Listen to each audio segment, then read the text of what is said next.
But can't you channel this wind to achieve the purpose? Or are you just going to rely on the natural wind the way it comes through? No, for wind, it's just the natural way of it. There's nothing, is the way God gives it. That's where you take it. That's why most wind farms actually are, offshore. If you look at mostly in the U.S., the Scandinavian countries, most wind farms are offshore. They're trying to use the speed of the wind, across the ocean because, there's no tree, there's no nothing, so nothing is disturbing it. So the offshore wind farms are usually much more productive. Well, in India also, they have a lot of wind farms on the high mountains, and apparently because the location is very high, there's no tree or anything or tall buildings. Don't we have a lot of highlands in this country where we can also? Yes, we do. We do. Like I said, I would recommend that for offshore farms could be productive. Then, like I said, in the arid north, you also have reasonable wind speed, at least on the average of above 6 meters per second throughout the year. So we are not talking of wind at a given 2 days or 3 days. We're talking of the average wind spread over the year at least, so that you'll be able to compute the quantum of energy you are going to get, how much you're going to sell it, and what you're going to, how much is profit and all that. It's a commercial business. So you don't want to have wind for 2 weeks, and that is it for the year. I mean, that is not feasible.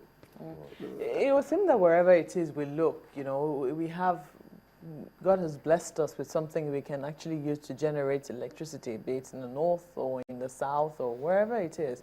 But you're also raising concerns about the commercial part of it. Why perhaps some of these reasons measures have not been able to kick off is because of the commercial part. But quite a number of people will say that if you look at it, yes, at the normal utility rate, it is cheaper to rely on the discos as they are currently waiting for gas than to, come in with these embedded generation systems. But even the embedded generation systems are actually much cheaper than the generators that everybody is depending on right now. Isn't that enough incentive for people to consider these other options? Well, I don't know what you mean by cheaper, really. Because let's take solar. You see, the building a solar plant is capital intensive. It's the maintenance that is almost zero. So you can say that if you now do a life cycle analysis that's combining the capex and the opex, you might get some average, but you must have the capex before you start. And of course, you may have to borrow this capex. And like I said, for you to have, let's say 50, 100 megawatts generation, it means you are not going to use batteries to store them. So the man who's giving you the money, must make sure that the off-taker agrees with you and provides, that stopgap, that when your power is not available, some power comes from somewhere to cover up and things like that. So those things thrive where you have sufficient or at least some reasonable quantum of generation. Well, why do we have to generate 50 megawatts at once, for instance? If storing it becomes a problem, for instance, why not do it in little bits?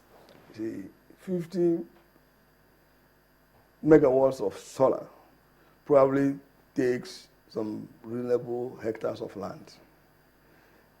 Even the small you're talking about, let's say 1 megawatts, still takes at least less than 1 acre of land.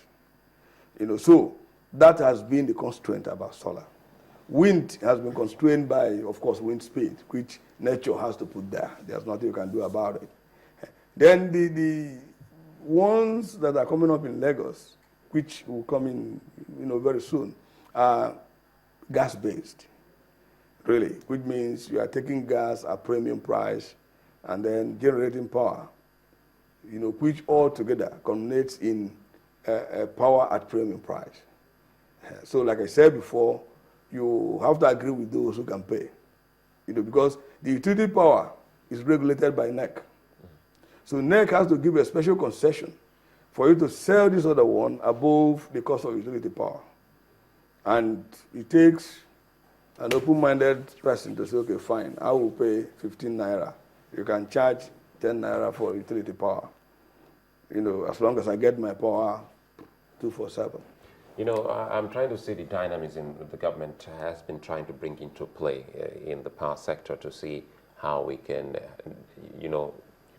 break the monopoly.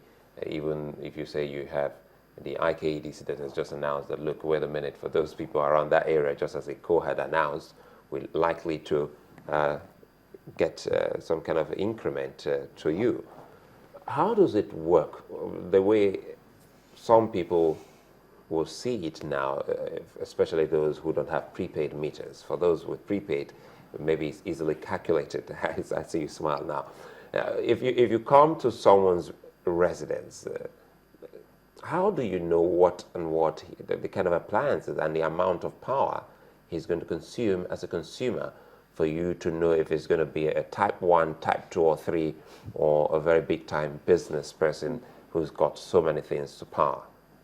Well, you see, this premium power, I'm sure, will go to higher consumers, definitely. High consumers? Yeah, so that, you don't, because it takes some infrastructure to prevent that power from going to everybody.